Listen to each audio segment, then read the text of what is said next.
Today's sponsor is Audible.com, who has more than 180,000 audiobooks and spoken word audio products. Get a free audiobook of your choice at www.audibletrial.com/shark.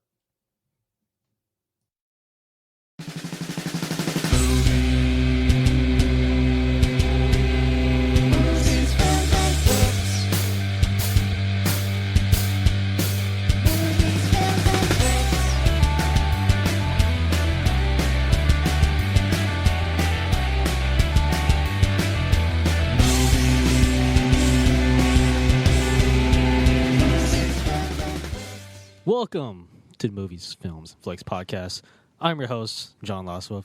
Joining me, as always, are my co-hosts, Mark Hoffmeyer. Welcome to Movies, Films, and Flicks. Ooh. As always, I'm your co-host, Yeah? Mark Hoffmeyer. And joining me today is my host, who just announced himself, John Levingood. Man, you're like Rain Manning out on me or something. I don't know what's happening. Come on. Oh, let me good. You gotta keep the train going. I just knew that would throw John, because I've learned that whenever we throw stuff at Levingood, like he just it looked like his screen froze on Skype right there, but like he just sort of froze. That was just him. Yeah. Well, stop. No, hold on now. The game is rigged, listeners, because what happens is Lazabath basically says, "Yo, y'all, what's up?" He, as always, here's Mark Hoffmeyer, and then Mark says whatever he wanted to say, right? And it could be about like guinea pig wrestling, and like maybe he saw something about professional guinea pig wrestling, and he's like, "Levingood, what's your thought on professional guinea pig wrestling?" Like I had time to think about professional guinea pig wrestling. See what I mean? Well, you think you'd be used to it by now, Living Good. I don't know what you're complaining about. I like. Hell or High Water was pretty good. That's what I usually do. I just like break topic to something that I saw. Man. So Levingood, what do you think about professional guinea pig canoeing? Boy, Yeah, I mean, I mixed it up again. how do you hold on now? How do you go about training a guinea pig to do that? Little paddles, little boats. Like, but I mean, they don't have thumbs, and they don't really have like good limbs for that. You know what? I want to see you tell a guinea pig that to its face. I mean, I will, but then they'll just make that weird little guinea pig sound like. Isn't that sound they make? It sounds like a weird little inverted hum. I mean, I understand what they're saying. I don't know what they're. I think it's all just a panic that they think they're going to die whenever Guinea a small pigs child pan goes in there. Came from the water. They were indigenous to Hawaii, and they were kind of like, well, we love it here, but we got some wanderlust, so they built real little tiny canoes. Mm-hmm. Wait, is Tracy Morgan going to voice one of these guinea pigs, like in that G-Force movie? And then I thought he was a guinea pig. Yep, they made tiny little paddles. They were adorable, and about 2,000 of them, of their population of 7 million, left the journey, and only 12 made it to the States. Oh, no. Yeah, the rest went to Cuba. Yeah. But why do they sound like war refugees? well, no, they just were like, you know what? We hear it's pretty good there, so they left. There was like, when you're traveling, like it's tiny strokes, so they're not going very far. So that, of course, there's going to be arguments amongst the group. But if they're like the Tracy Morgan G-Force guinea pigs, they'll like attach rockets to their boats. They weren't there yet. Yeah. You know what I'm saying? This is before G-Force Sleeping Good. Yeah, this is like Pangea. Yeah. Pangea era guinea pigs. They're prehistoric. They have tusks. They're like 800 pounds. No, they've always been the same size. They've been on a diet. Tusks. Yeah. They're small and cute, but they have tusks. Well, but it really weighed them down. Yeah, like they drag the tusks. Yeah. And they paddled with the tusks. If you think they have to walk backwards and drag the tusks. That's right. It was a lot of them are. I mean, this is kind of a special treat for our listeners that they get to learn a little bit about small mammalian natural history. And as everybody has learned, I do my research. Yeah. I know my stuff. 100% unresearched guinea pig prehistory. Yeah. Truth. If you believe it, it's not a lie. Hey, speaking of doing research, I think it's time for listener questions, right? John, let me get. Yeah. But and by the way, just by chance, because we take these listener questions as they're received, all three of these questions pertain to ghosts. I guess this is somehow a throwback to our Ghostbusters pod, our episode 68. But so Sarah from Clearwater asks, so I always wondered about this in the original Ghostbusters movie. Not sure if they explained it in the movies or not, but why did they make an exception for Slimer? Why wasn't he put in the ghost vault? Kids loved him. Is that why the Ghostbusters decided not to? So in the first one, he became very popular. You know, he wasn't. They called him like the Onion Ghost at first. It was pretty like an interesting scene with like a deleted scene where he just really smelled really bad and et cetera, et cetera. He was supposed to be like a nicer ghost who just ate the food at that place. Was he the Onion Ghost because like Shrek, he has layers? Oh gosh, because he's deep. No, he just likes to eat. He's not a cheeky farty ogre. Who, you know. So he was supposed to be like a nice ghost who just ate food, but then, you know, of course, Gozer and Zool comes out, so then he gets a little bit more rambunctious. In the sequel, they had many more scenes with him because kids loved him in the first one, but they found it to be distraction, so they cut his scenes down a little bit. And then later on in the cartoon and other shows, he had more of a primary role as like a guy who kind of bonded with them. Yeah, like in the cartoon, he was specifically an ally. Like it was like the Ghostbusters and Slimer. It's almost like he was the dog in the firehouse. Kids loved him so much that they filmed a lot, then they cut it. But like, just like in the context of only the original Ghostbusters, I kind of view it as like he was the least menacing ghost that we got to see enough to pass judgment on. Yeah, but I think you would hate him. You think me personally? Yes, like, because anytime you go somewhere, we don't call it work trips for you. We call them eat trips. You mean when I'm on a trip personally? Wherever you go somewhere, you're eating. You know, you tell me about all your food. He would eat all your food. You would proton pack him and put him away. If there was a ghost that just haunted you and said boo once a night and woke you up, you know, kept you awake for 20 minutes, you'd be like, that's cool. You don't eat my bacon. But Slimer, I think Laz would do it too. Slimer, you guys would get rid of him. He's not eating your food. Oh, that's true. I mean, I definitely would not want him interrupting my like travel eating binges. And he would. Yeah. But in his defense, though, he really wasn't menacing. Like, I can see why the Ghostbusters would be like, oh, man, we got Gozer, Zool, Stay Puft, we got all these other ghosts. What about Slimer? They'd be like, he's not going to go hurt anything. Whereas, if it was me, I'd be like, whoa, I've got like 3 pounds of brisket leftovers in the fridge. You get Slimer in that containment unit. That's right. Like, the other Ghostbusters, like, I can see why they let it slide. Like, I think that all four of those Ghostbusters might have eaten as much as I typically do in a day. Yeah. I mean, but you got to get to a point. It's like, when is he accountable for his actions? I mean, he always eats people food. He never pays bills. I mean, when does it get past the point where it's like, oh, that's Slimer? It's got to be like, Slimer, we like you, but you got to be accountable for your actions. Like, maybe if he did some like sustenance farming to produce a little bit. I mean, he could fertilize their garden. Lazarus, do you think that Slimer's mucus would have positive nitrogenous effects to the soil nutritional value? No, I don't think it would. It'd be similar to just like peeing all over the garden. Lazarus, weren't you going to do a graduate degree thesis on the composition of Slimer's ectoplasm? Yeah, but somebody already beat me to it. So I just like, but no, I think, I guess like my answer to the question is I have a pet theory, and like this is, you know, contained to like the movies, like the cartoons, like I'm not really like gonna bother with, but I feel like Ray and Egon kind of kept Slimer just outside the containment unit, basically just to mess with Venkman. Because they know Venkman hated Slimer.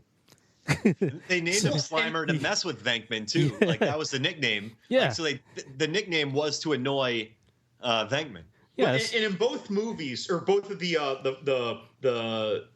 original movies, both Egon and Venkman were really, really into paranormal research, basically. Wait, Right. I mean Ray Spangler, Ray. Yeah. Egon and Ray were both really, really interested in the slime and the ectoplasm in both movies. Like they kind of led the charge in that. Ernie Hudson's just like, I'm just trying to get a paycheck. If there's a steady, if there's a steady paycheck in it, I'll do it. And then Peter was just always trying to get to the bottom line of things or to the woman of things.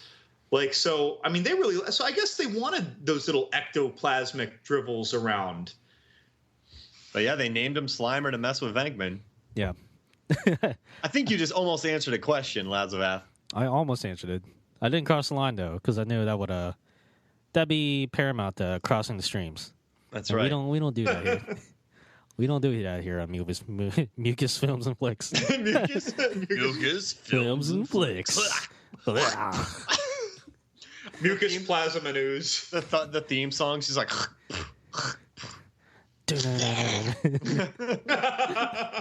Mucus. All right. Okay. Following it up, I have another ghost question. Different movie.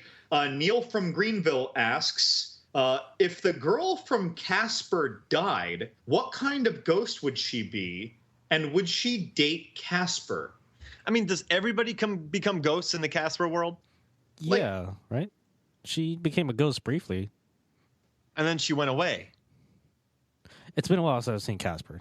So I've actually never seen the Casper movie, even though I've always had a little crush on Christina Ricci. I had the toys from Pizza Hut. Oh, okay. There you go. Well, so I want to say that the ghost just basically becomes like a Wednesday Addams. Yep. Eventually. So Yep. I feel like Wednesday Addams isn't the type of girl that you want to date. Or maybe you do, if that's what you're into. When I was 12 and Addams Family came out, I was kind of digging her. I thought she was cute. Really? That's I always had a crush on Christina Ricci, and Right. she's my age. So like whenever the movies would come out, like she'd be like right my age. It was. Yeah. I always had it in for her. So it's not weird for you. I wanted to go to camp. What was it called? Not like I want to say Wichita, but that's just the like Camp Wichita, Nowhere. Kansas. When they went to camp, like that was adorable. Like it was like I want to go to that camp and do their little like Indian Thanksgiving.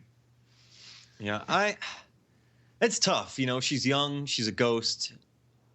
She wants to explore other things. She can fly around. She can see the world. I mean, if you're a ghost, you don't need to buy any plane tickets anywhere. No, but I mean that doesn't necessarily mean you get anywhere fast. Like you might prefer to be on a plane. That's why you got to schedule it like that, though. Like, all right, I'm gonna float. I think ghosts move pretty quick. I think they can max out at about 40 miles, 50 miles an hour. That's not very fast though. Like those planes, they pick up some speed. Yeah, they're going like 10 times that. I would fly into a plane and hitch a ride with it. Yeah. Okay, if you can do that, I don't know the rules for ghost flight. But here's the thing, though. just- Like, why do ghosts always stay in the same place, though? I think it's because they're bound to it. Like Why? something was because I think that they're restless spirits, right? In the movies or the stories or literature or whatever the medium is, or reality, if that be a thing, that they're bound. Like something is unsettled. And so, they're murdered in that house, or I know it. I know. I was just joking. Okay, good. I was trying to Ghost talk. That's like, you're welcome to Ghost Talk. What's funny is that not that it has anything to do with this movie or the appropriate age of the ghost, but wasn't it just last week that we were talking about 13 ghosts, like the 14th ghost or something, and 13 ghosts? Yeah, Milk Toast, the procrastinator. And so, I actually thought, look, whatever ghost Christina Ricci becomes, I just hope it's a cute one and nothing like the murderous suicide victim from 13 Ghosts. I mean, she was a nice kid. She'd probably look after her dad. Casper's there. I think they'd have a good run. There were some nice ghosts in The Frighteners. Maybe she could be one of those ghosts that helps out Michael J. Fox.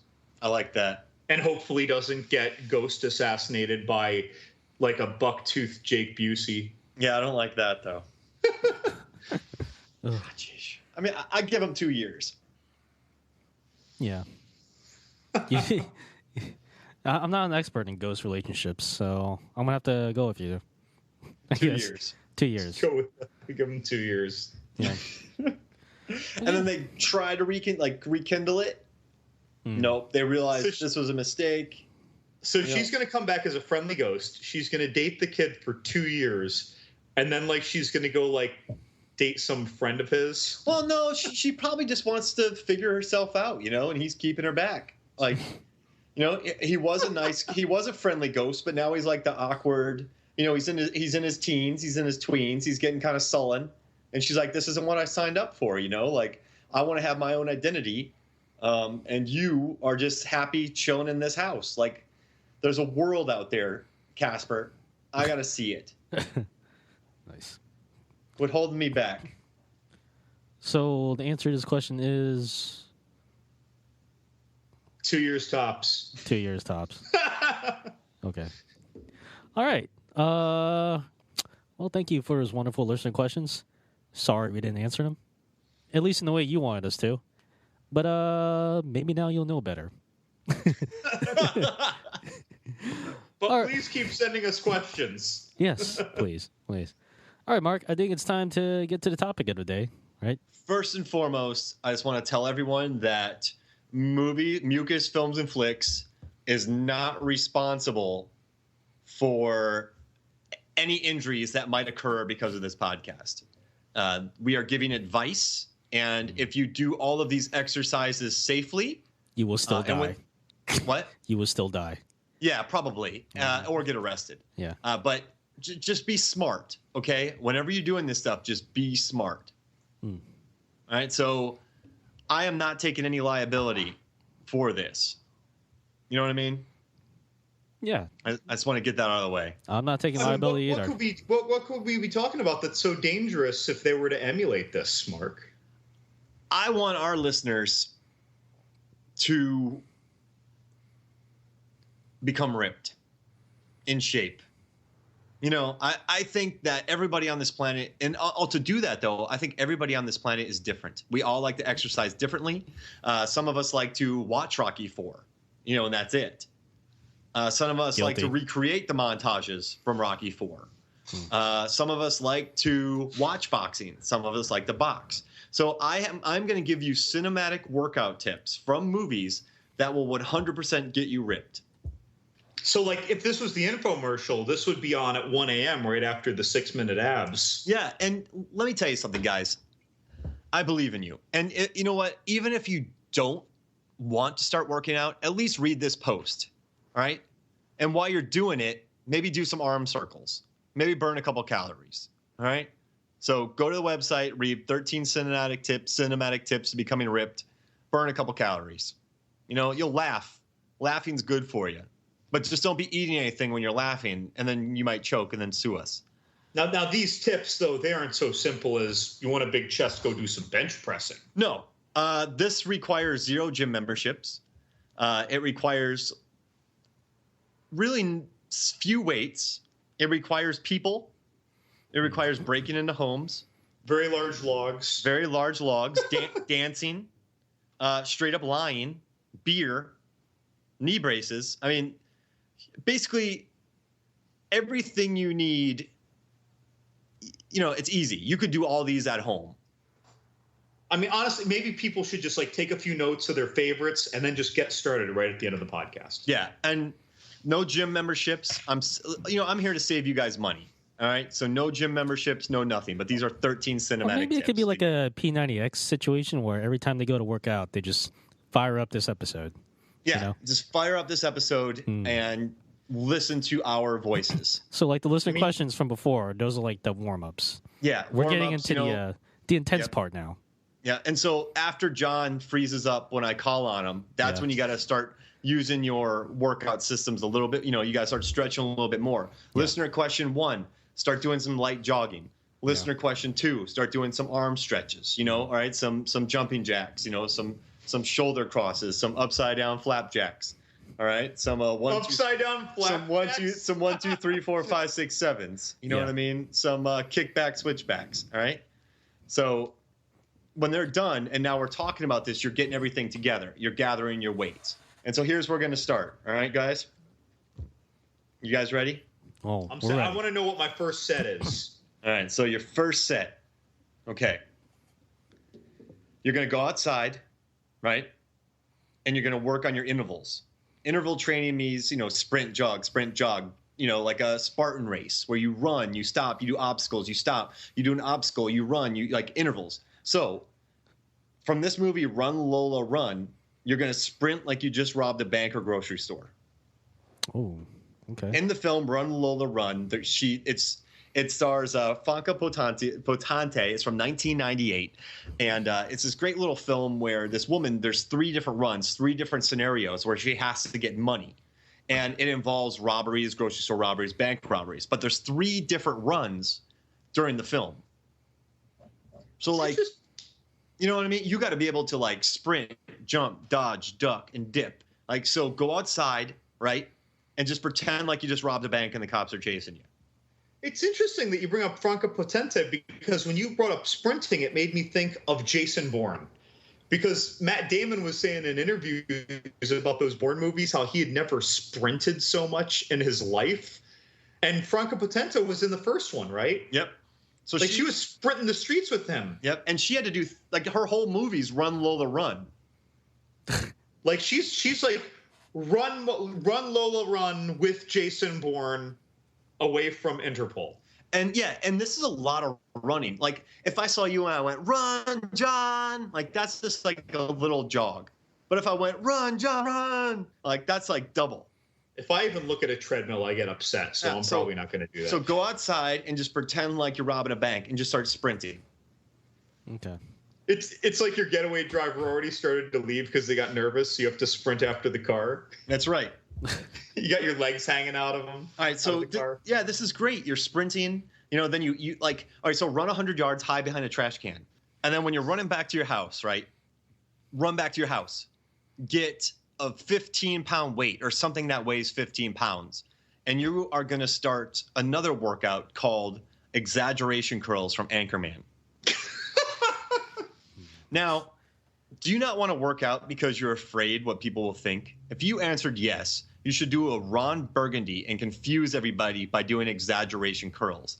The trick is to exaggerate your numbers every time people walk by. People will know you're lying, but they won't know that you only did 4 curls. So if someone walks by and you're like, 7,000, 7,001, they're like, that guy's full of crap. But they don't know that you're on your 6th set and you're only doing 10, like 6th rep, and you're only doing 10 pounds and you're going to stop at 8. You know what I mean? Yeah. So, like, you're really weak. But when you tell people you've done 20,000, they don't know that you only did 6. Like, so basically you're saying just like whatever it is, do your best to make it seem incredibly harder than it actually is. No, because what you like. So let's say you can only do, you can only bench press 100 pounds 5 times, right? So if you see people walking by you, lift it up and start your first and go 10,000. And then go 10,001, and they're gonna be like, listen to that guy. And then you're gonna do 5 and be like, ugh, and then you're gonna put it up. Those guys aren't gonna be like, man, that dude only did 100 pounds 5 times. They're gonna be like, that guy's funny. Yeah, I see.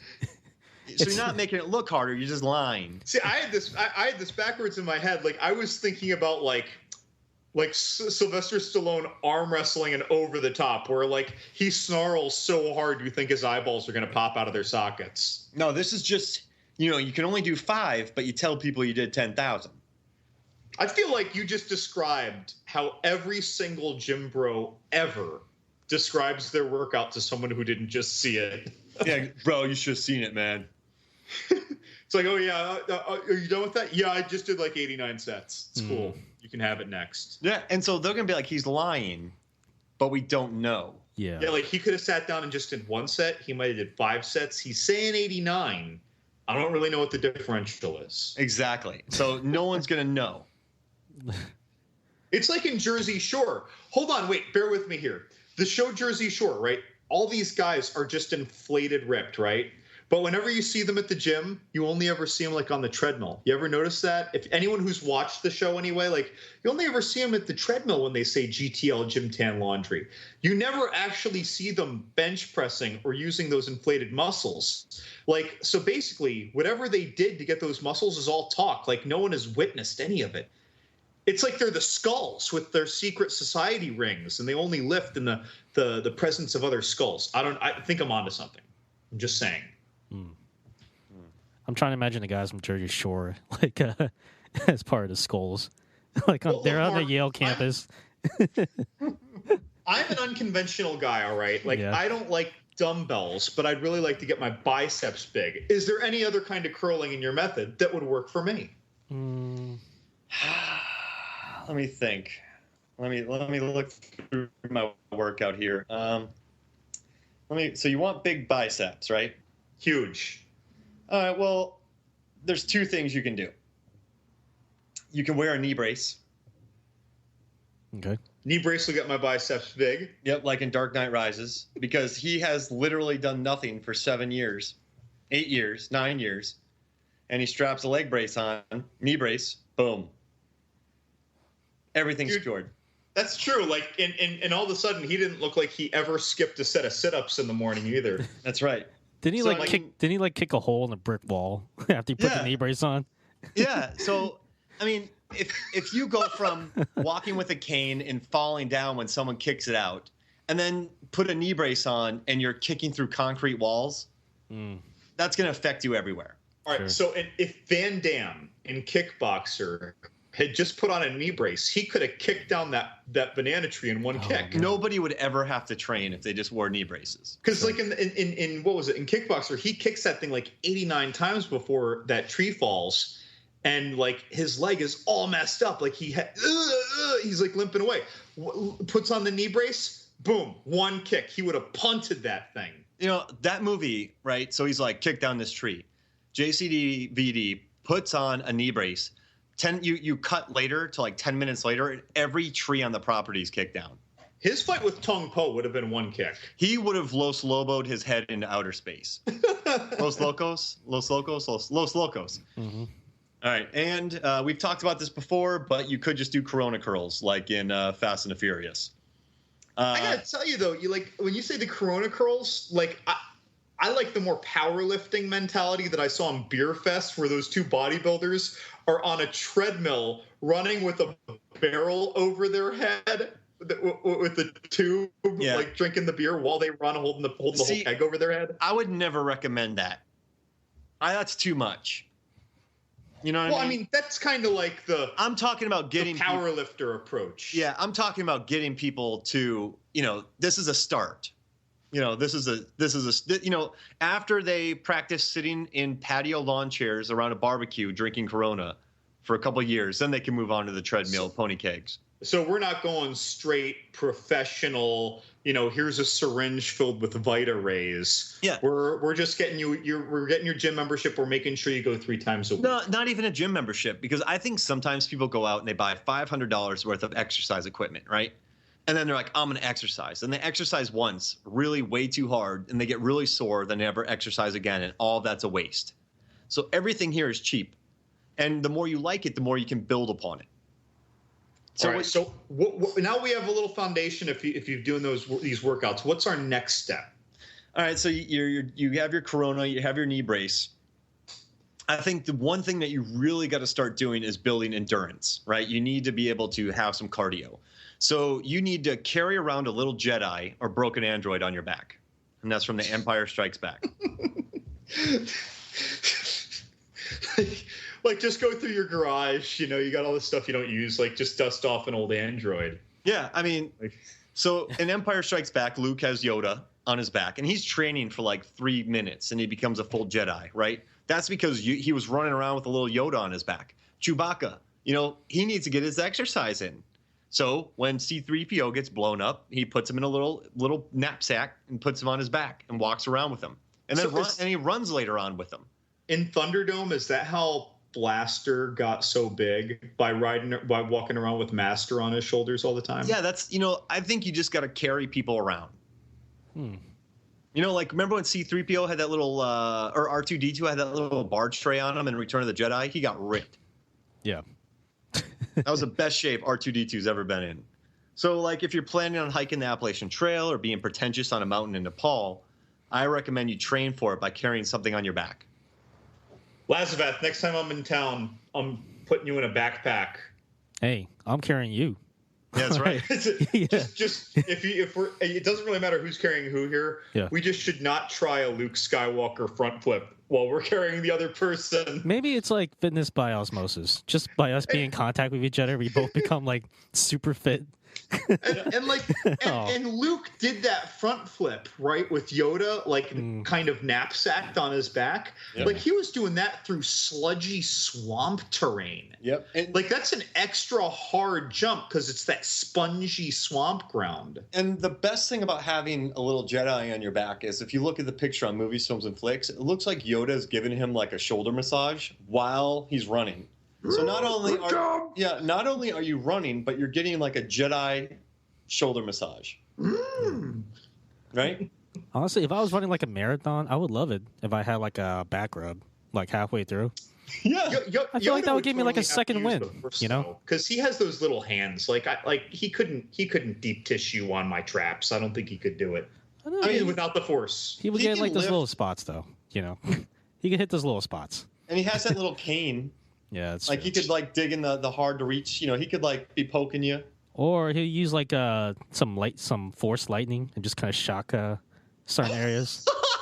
That's right. How they have those like little things that you wear that give little stimulatory shocks to your abs. And they're like you can be ripped in a month. Yeah.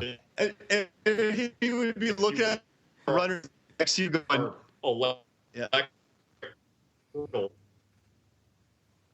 And then he would be looking at the other runners, and he would be like, "Run slower, you will." Oh, nice. All right, yeah. So we got that established. You're in great shape. You are, you're starting to feel better, right? But you're kind of tired of lifting Corona bottles. You're tired of your knee brace. You're tired of this little Jedi in your back. So here's what you're gonna do. When your neighbors are out of town, break into their house and pretend that it's being attacked by zombies from the Night of the Living Dead.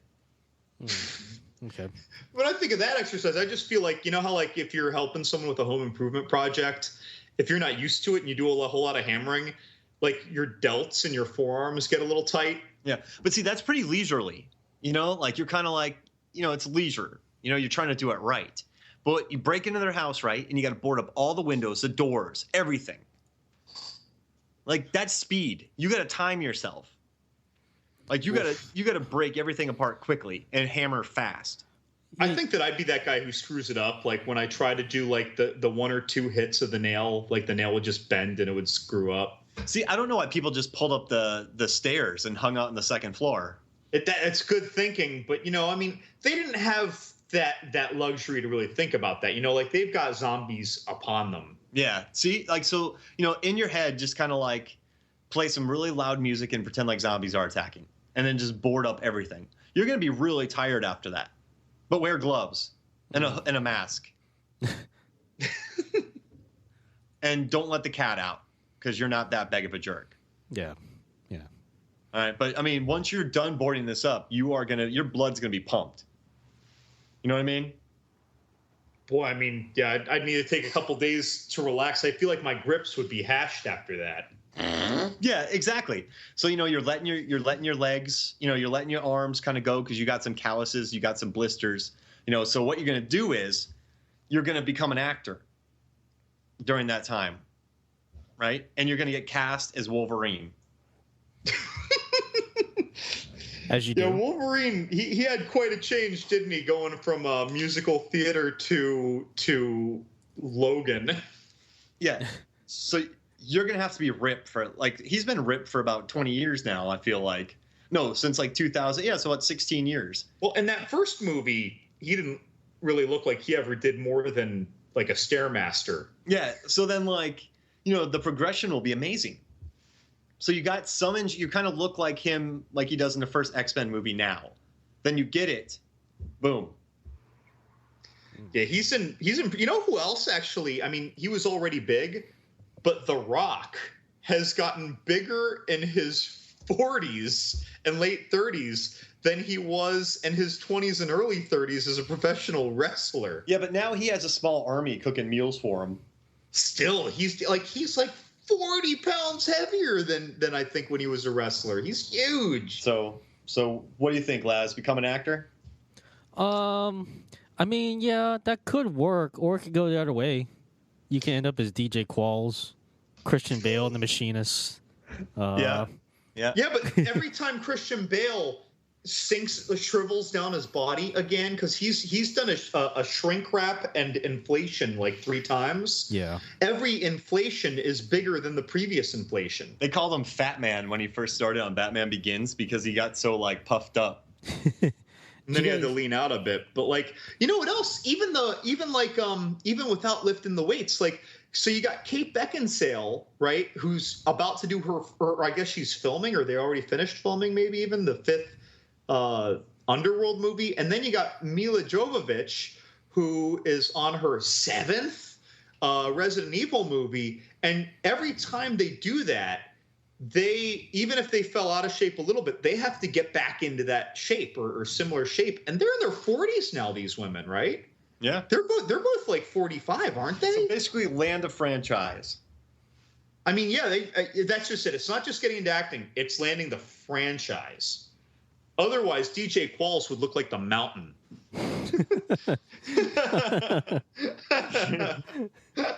You know, I think DJ is more of a long distance runner. Yeah, he's got that Kenyan build to him. That's right. He's a marathon guy. He's on that National Geographic diet. Hey-o. Oh, we love DJ, by the way. Can't stop talking about him. We are not hating on DJ Qualls. All right, so never. Yeah, you're Wolverine. You know, like you're in your first movie, so you kind of need to find your signature move now that you're a big shot actor, right? So you need to master the Ben Affleck gratuitous pull-up. Okay. So between The Town and Batman and Superman: Dawn of Justice, they feature the most gratuitous pull-ups I've ever seen in my life.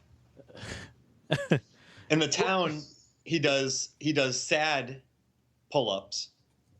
Like there's a scene where he's kind of bummed and he's alone. He's doing sad pull-ups, and then in Batman, he's doing pull-ups because he thinks they'll help him fight Superman. So like, I'm more a fan personally of the totally merited pull-up, like the pull-up that leads to you kicking the crap out of much bigger people than you who are orderlies in a mental hospital, like Linda Hamilton in T2.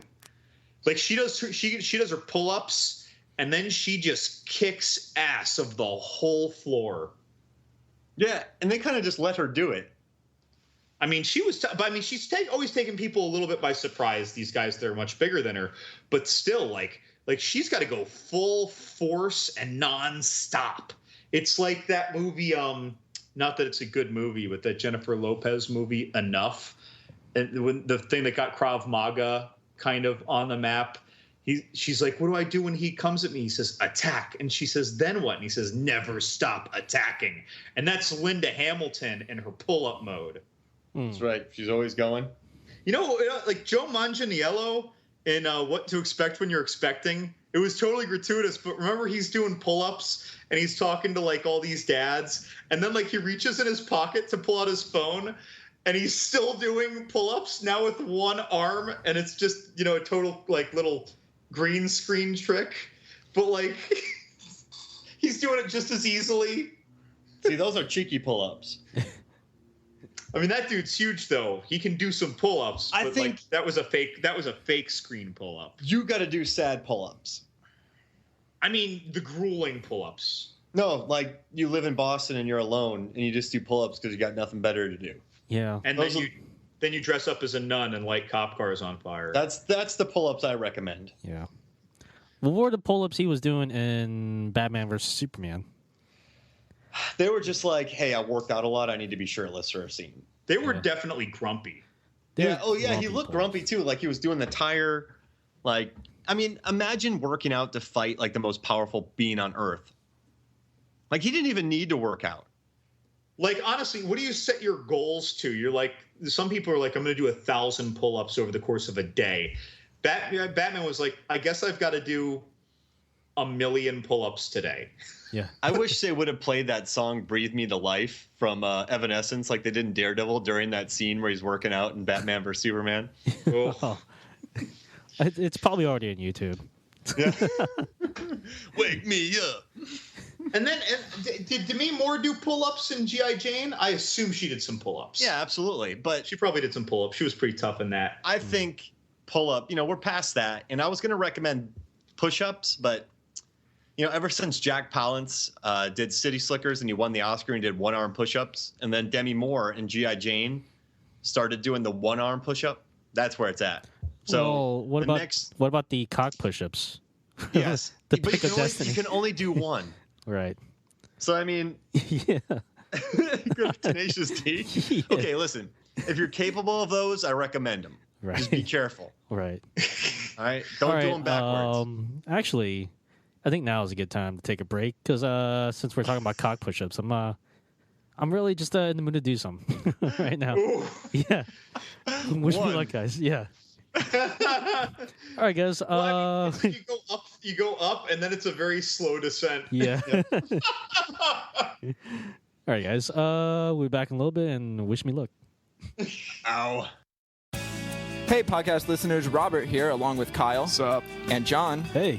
We're here to talk to you about a little podcast that we do called Shark Dropper. Yeah. What do we talk about in Shark Dropper? Oh, all kinds of things. Kyle, name one of them. Oh, geez. Walking across America. John, name another. Ooh, video games. No, we never talk about that. Yeah, that's okay. stupid. So if you want to listen to Shark Dropper, don't listen for the video We game talked about talk. video games last week. You know what? Just No. don't listen to John at all. John, okay. just don't listen to him talk. Okay. Yeah. that's a good rule of thumb. But if you want to listen to me and Kyle talk, along with John intermittently, but really don't listen to that part, Hi, guys. go visit sharkdropper.com because you can find everything there. Welcome back to Mucus Films and Flicks. The cock push-up was a terrible idea, actually. Let's just say it was. I got bad ice on me right now. It didn't really. I got it up, but yeah, I just. Oh man, they don't really tell you what you do after that. Yeah, it's like you bench 500 pounds. Just getting it back on the bar was tough. Yeah. They tell you how to climb the mountain, but as far as like getting back down, like they just kind of gloss over it. It's like you'll figure it out. And so you guys know, it's a day later from when we started the podcast. Yeah, we had to reconvene. I couldn't even like breathe, right? So anyway, I think we have another listener question to get through. Right, let me get This one comes from the Frisco Kid from the Loud Green Bird website, and he asks, the original Ghostbusters movie, which featured great male comedians from the 80s, was recently remade with a fabulous contemporary female set of comedians. What other big 80s movies would you remake with an all-female cast? I was thinking about this, and I think something that would work really well and not be, hated on by fans, which that shouldn't stop movies from happening because people are going to hate on anything. But I'd like a Great Outdoors. What about Bob split up? So you had Richard Dreyfuss and Bill Murray, and what about Bob? And Great Outdoors, it was John Candy and Dan Aykroyd. Like if you flip that and made the wives the central characters in that. So you have Sandra Bullock and Melissa McCarthy in The Great Outdoors. What about Bob? You have Kate Winslet and Kate McKinnon as the psychiatrist and the patient. Like I think those could work. Like I really like the pairings of actors that you chose for both those movies. They seem to be good analogs to the main characters of the movies you cited. Yeah, and they don't make movies like this really too much anymore. And you know what? You can have the husbands be like secondary characters, like they are, in the other films. And I think by focusing movies like this, they don't really happen that much if you think about it. So that could be a pretty fun and interesting dynamic, and it would actually feel organic as opposed to being shoehorned. Laz, what about you? What 80s movie do you think? So the first thing that comes to mind is the Blues Brothers. Maybe you could do like the Blues Sisters. Ooh. Yeah. Is that just Sandra Bullock and Melissa McCarthy again? Because they seem to be a good pair. I think like you want someone who could sing, maybe like an Anna Kendrick type. Pair her with like let's see. Rebel Wilson. Sure. You know, actually, you can. I think you can fit like a number of people into those roles, and it would work pretty well. Actually, Yeah, there's a lot of people you could put. Like, there's a lot. Like, yeah. I feel like Blues Brothers, like doing like a female remake, wouldn't garner as much hatred or controversy as the Ghostbusters. I couldn't tell you why, but it's just like the gut feeling I got. So, yeah, I think a female version of Blues Brothers could work very well. I think Leslie Jones would be good in the What About Bob or Great Outdoors remakes too. Sure.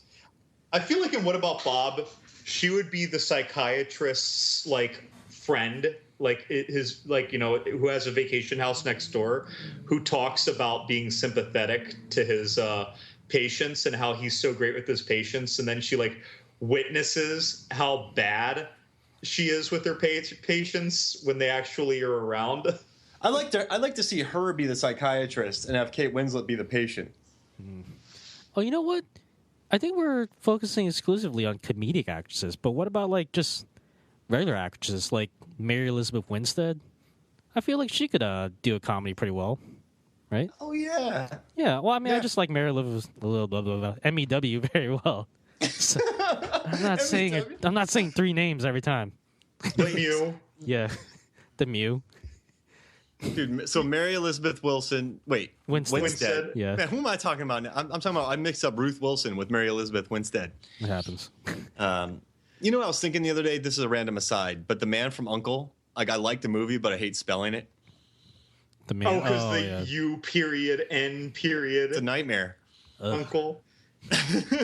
Yeah, I think that Miss Mew would fit into my pick, although she wasn't one of my first choices for actresses. I was thinking of Weird Science with a bespectacled Imogen Poots and Abigail Breslin creating their perfect Zac Efron.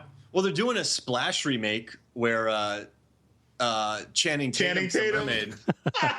Merman. What about Bill and Ted's Excellent Adventure, redone with Kristen Wiig and Catherine McKinnon, who are in an 80s cover band? Wait, but what about high schoolers? Are they like just cover banders?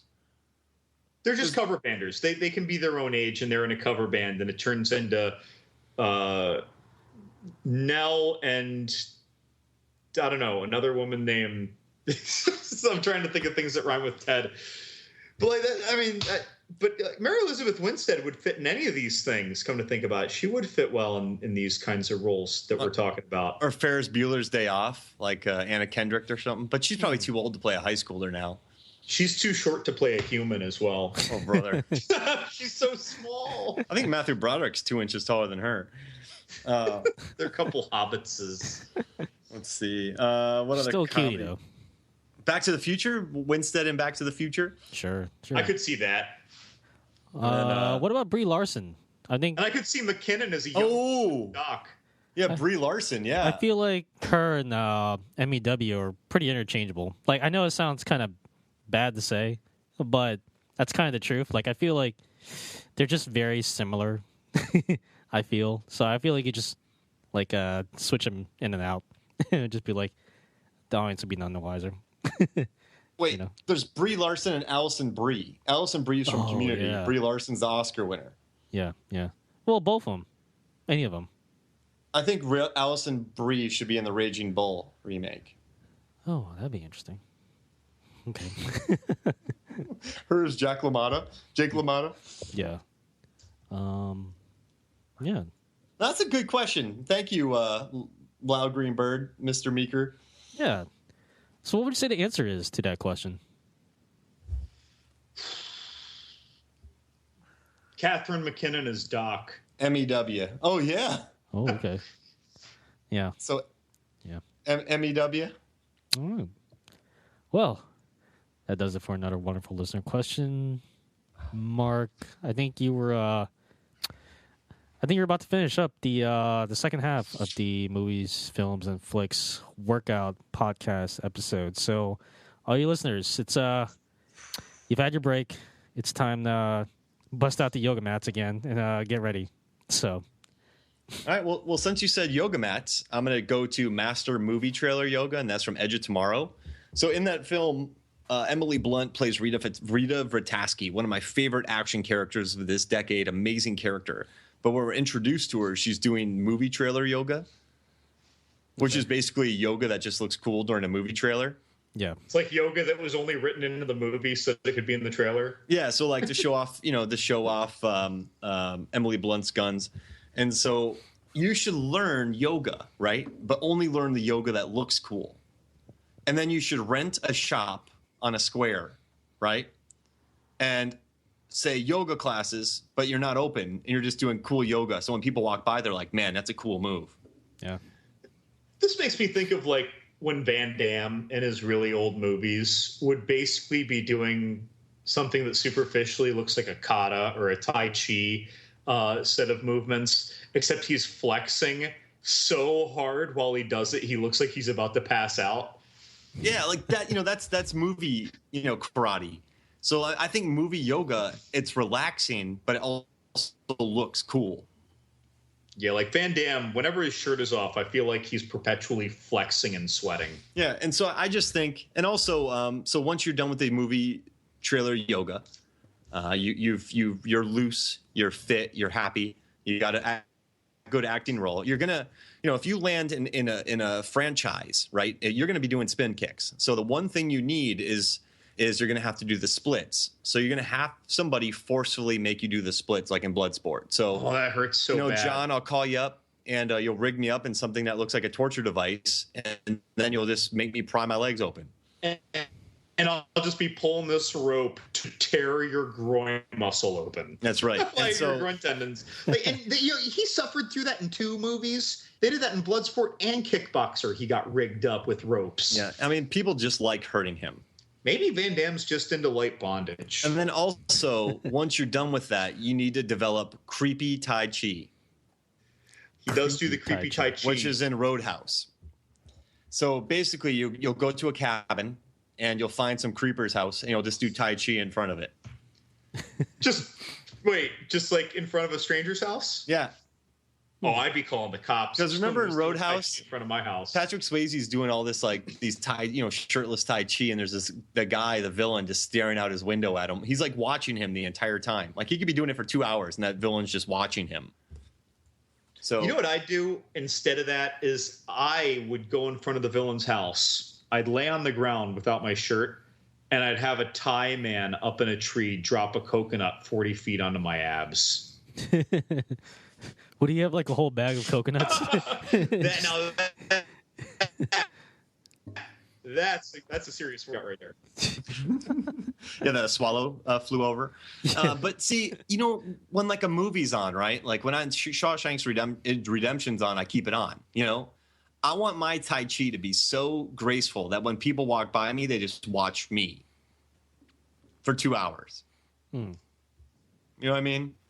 I'll watch Van Damme for 2 hours. I'll watch Rita Vrataski, Emily Blunt for 2 hours. I don't know if I'll watch Swayze for 2 hours. You'll watch Van Damme? Yeah, because he's awesome. Oh. Dalton would rip out JCVD's throat, eat it, pass it, and then put it back into his throat. Van Damme would do 4 consecutive jump spin kicks and knock his head off. I want to see like someone like Gary Busey do Tai Chi. Like he wouldn't even know my God! He wouldn't even know what Tai Chi is. He just kind of rolls around on the ground. And he would like, this opens up your center of spiritual. Okay. Yeah.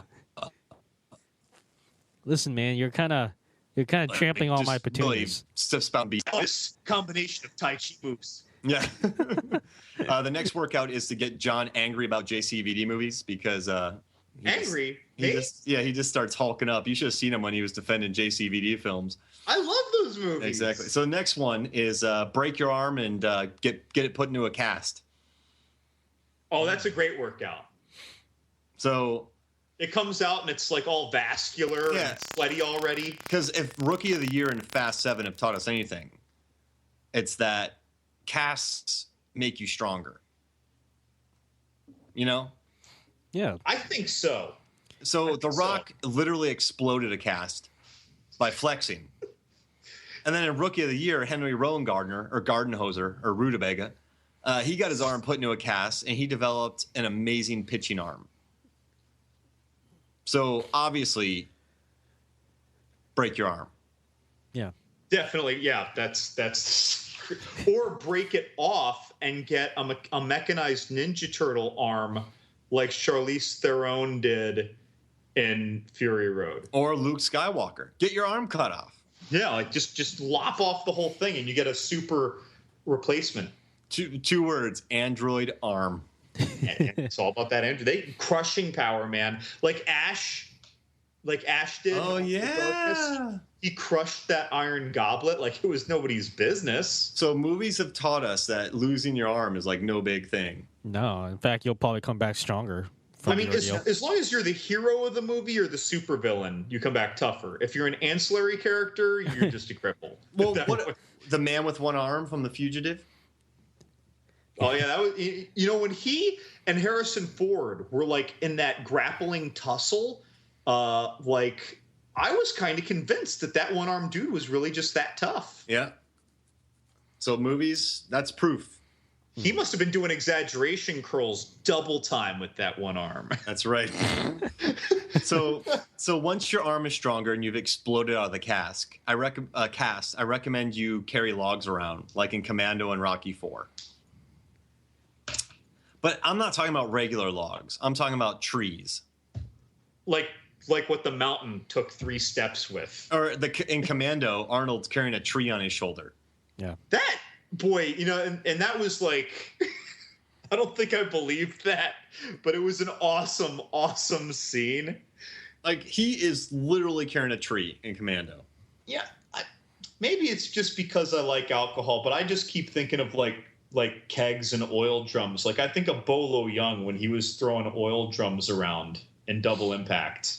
Oh, that was terrible. You have a great fighter, and he's just throwing oil drums. But then he threw it at Van Damme's leg, and he jammed his knee. But then Van Damme still kicked his butt with a jammed knee, so it comes back to breaking a limb and coming back tougher. You break something, all right? So once you're really strong, then you can start breaking the logs like in Captain America Civil War. Which is, oh, God, I love seeing that GIF all over the internet when he just rips it open while he's talking to Robert Downey Jr. Now, Lazarbath, I've seen you explode trees before. Yeah, it's not pretty. How did you get there?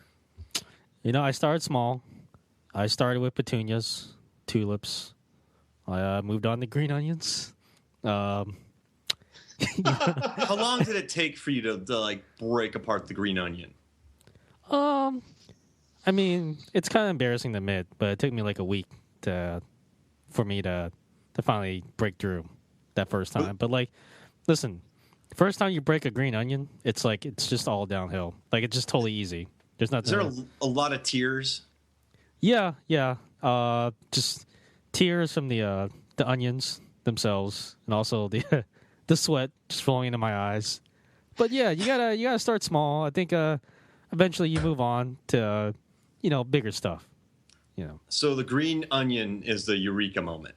Yeah, because like once you explode the green onion, that's when you can do anything. What are your thoughts on mangoes? Mangoes, I don't think about them. So, gotcha. Yeah, like you just rip it open and chutney rains down on the ground. If someone handed you right now a cantaloupe, yeah, how fast would it be ripped apart? Let's see. Well, the thing is, like, it'd be ripped apart so fast that it would cause a hole on a time-space continuum. Like, they would be transported back in time. In the time cantaloupe continuum. Yeah. So you rip cantaloupe so fast they go back in time and go back to whole. That's why I don't go to grocery stores. It's always super messy. Jeez Louise. Yeah.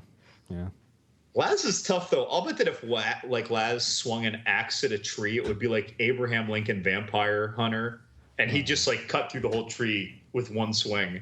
Yep. Yeah, and everything will go slow motion, just explode. You don't want me using an axe, man. That's yeah. And so the next one is, and Lazvath, you know a lot about this too, is become a stripper. Yep. Lazvath knows a lot about striptease, showgirls, and Magic Mike taught us anything. It's becoming a stripper makes you ripped. So Laz, talk us through, how you got the body you did by stripping. Well, it wasn't that hard, actually. The hardest part was just finding the right G-string that fits. Because honestly, I'm gonna be honest here. Anybody can look good stripping. It's just that's the power of G-strings. Like, you put one on and you're just automatically ripped. Like, I can't explain it. I didn't work out. I didn't work out at all before stripping. I put on a G-string and I'm just like, I'm Channing Tatum. Is it the right one? Like, you got to find the right one. I mean, you gotta try them on. It's kind of gross, but you gotta go to the G-string store and you just gotta find the right one that makes you look good. So, what's harder, finding the right G-string or ripping apart a yellow onion? Oh, definitely finding the right G-string. I gotta do yellow onions all day. I think there's something to this because Demi Moore, in my opinion, is in actually the best physical athletic shape that she had ever been in. And I thought that it was because she was already in shape from G.I. Jane, and then she let herself fill out a little bit. It turns out that this movie was before G.I. Jane, and I think that all she did between striptease and G.I. Jane was cut fat. I think that's the only difference. Yeah, the G-string and shaver. Yeah. So stripping got Demi Moore ready to play the first woman to ever make it through the Navy SEALs. What does that say? Yeah, exactly. It's saying we all better start doing some G-string shopping this weekend. Yeah. And I'm going to finish it up with this. I think the most important of every workout ever. All right? Okay. The most important workout ever. And that is to run in sand, mud, or snow. So between Rocky 4, Rocky 3, Chariots of Fire, 10, Best of the Best, and Naked Gun, the trick is to run on surfaces that aren't concrete. Movies have taught me that beach, snow, mud running is the greatest exercise of all. Because you ever run on the beach? Yeah. I don't even like to walk fast on the beach. But not like the packed sand beach. Like, don't run where the tide just was. Yeah. Run up on the beach with the fluffy sand. Yeah. It's horrible. Yeah. It's horrible. You know what I mean? Like, just try to run through sand. But if you watch these movies, Rocky 4, Rocky 3, Chariots of Fire, 10, Best of the Best, and Naked Gun, all great shape. Yeah, I mean, all he's doing is running around and carrying logs, and then he beats an 8-foot-tall steroids-abusing lab-reared Russian. Yep. I mean, Luke Skywalker ran through muck. Sure. Leonardo DiCaprio had a lot of great cardio in The Revenant. He just ran through a bunch of crawling mud. cardio. Yep. Arnold Schwarzenegger, in the end, he crawled in the mud. Yeah. I mean, listen, guys. If you don't have sand near you, if you're in Middle America, right? Wait till it rains. Find a mud pit. Run in it. Don't sink. Yeah. Run. If you live up north and it snows, or if you live, in the west, the western states where it snows, wait for it to snow. Don't let it ice yet. Run through fresh snow. I don't recommend running on black ice. Wait for beautiful fresh snow and try to run through it. Snow drifts. Right. Yeah, it's definitely a good workout. I've done a Tough Mudder before. Mm-hmm. You're just running through 12 miles of mud. Yeah, that wasn't fun. But I will say I was in good stripping shape afterwards, though. Why is it? Is it because you were wearing a G-string? No. That was my mistake. I should have worn my G-string. Whenever I see people, like, I don't see it so much now, but a few years ago, it was all the rage, those Tough Mudders. It was, like, a lot more trendy. And I'd see all my friends, like, posting these smiles after they do the Tough Mudder. I want to see the photographs of their face when they're 2/3 through the Tough Mudder. Like, don't you get electric shocks? Have you never seen the video? So my wife Megan, my brother, and I did it. And at the very end, my brother and I had to run through this electroshock thing. Yeah. And we look pretty beat. We don't look really exhausted. But so Megan films us running through the electroshock thing. And I took a good line and got shocked but didn't fall. But Eric found the one that zapped him and he got slammed in the mud. So I feel like that's like the perfect finishing Tough Mudder thing. But at the end of it, it is all smiles because you're done. Yeah. It's like I did this thing. Yeah, I don't know why I did it. Yeah, I'm not going to look glum after I've run it. Like, if they took pictures of me on the 9th mile, like, that's where you're going to find unhappy Mark. Sure. But, like, once I complete that 12, like, I'm eating my Danish, I'm drinking my beer, I'm happy. Yeah. But what was the worst part is it got later in the day and all that mud just kind of went to clay. So we had to run, like, 3 miles on clay. Yeah. That wasn't fun. No, it's not fun.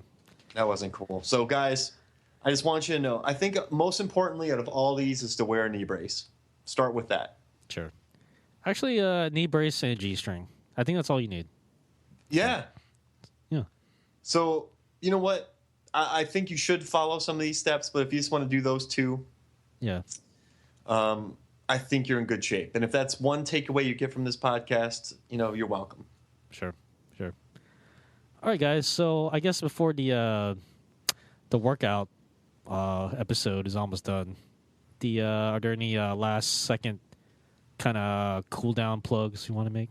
Yeah. So Levin Good cool down plugs. Yeah. Levin Good started a podcast called "Where's the Ham?"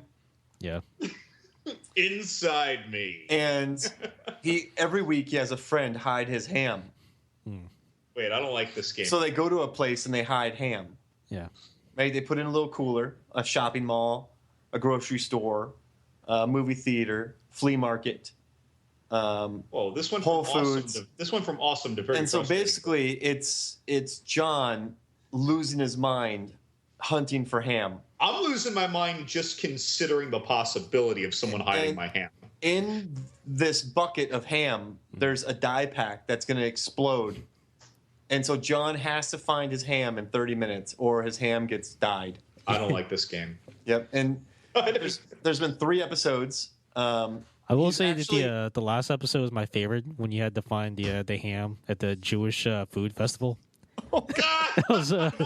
That was really intense. Like I hope he gets it. Everyone was offended and sneered at me. He actually got arrested 50. He's never completed one of these because he gets so angry. He has been escorted out of every single place so far. If this really happened, I really would. So these podcasts have been 6 minutes, 7 minutes, and 12 minutes, and that's only because they tased him in the third one. But it's really good listening for the first 6 minutes because it goes to like, hey, hey guys, where's my ham? To where's my ham? And it's like, what'd you say about JCVD? I didn't say anything, sir. I didn't say anything. Where's my ham?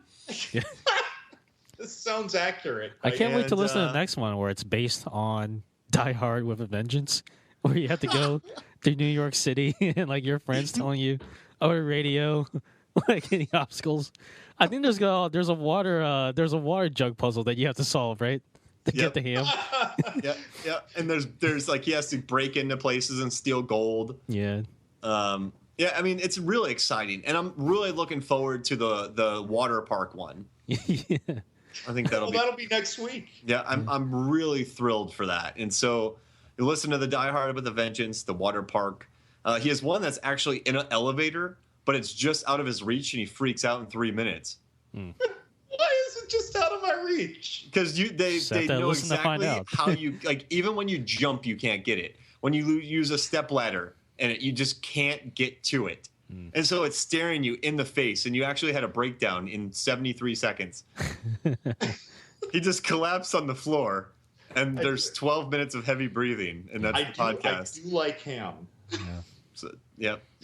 So, by the way, for our listeners, between this and our last episode, we hit and broke 1 million views on the website.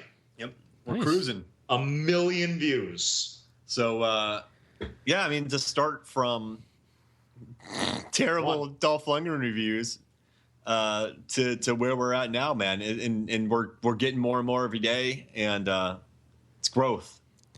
I think the Ham podcast is what pushed it over the top. I think so too. That's the real clincher that hit the million. Because you guys were at 50,000 before the Ham podcast came out. So Over a million.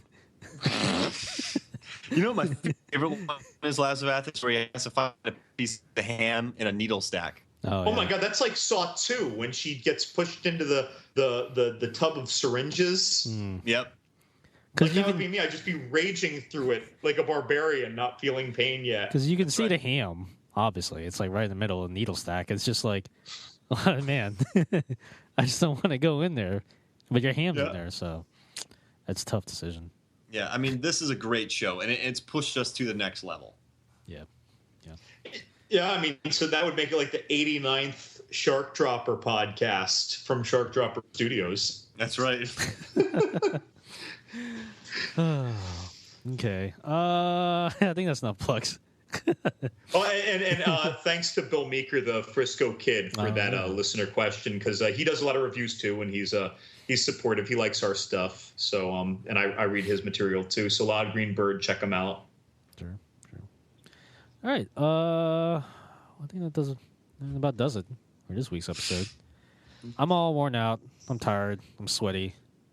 It's mainly from that. Hey, welcome back, John. We missed you. Oh, thank you. We enjoyed your pictures of you eating your way through Boston. You're taking after 11 good. Yeah. Yeah, and he was eating his way through Boston. I was eating my way through Austin, and that makes me think of Road Trip. Austin, Massachusetts. Austin, Massachusetts. Or Uma Oprah. Yeah. Yeah, we were both eating like crazy. I actually got upset. This is no joke. I saw Lazavath post a picture of a lobster roll towards the end of his week in Boston. This is several days ago. And he wrote, "This is actually my second one."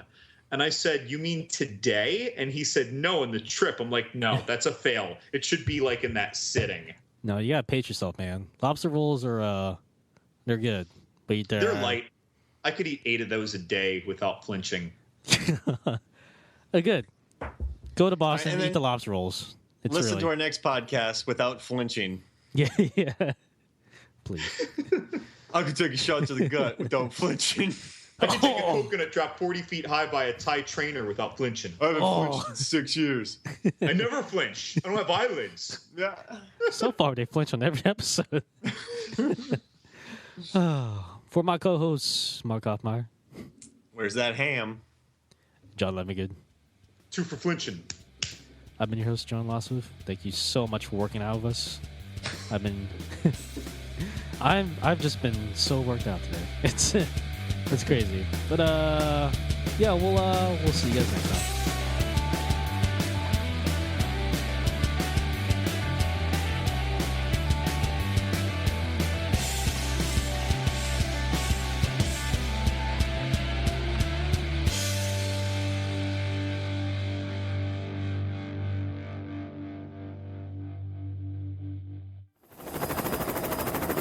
Above the target. T-minus 5 seconds till shark drought. 5, 4, 3, 2, 1. Drop the shark! Go! Go! Go!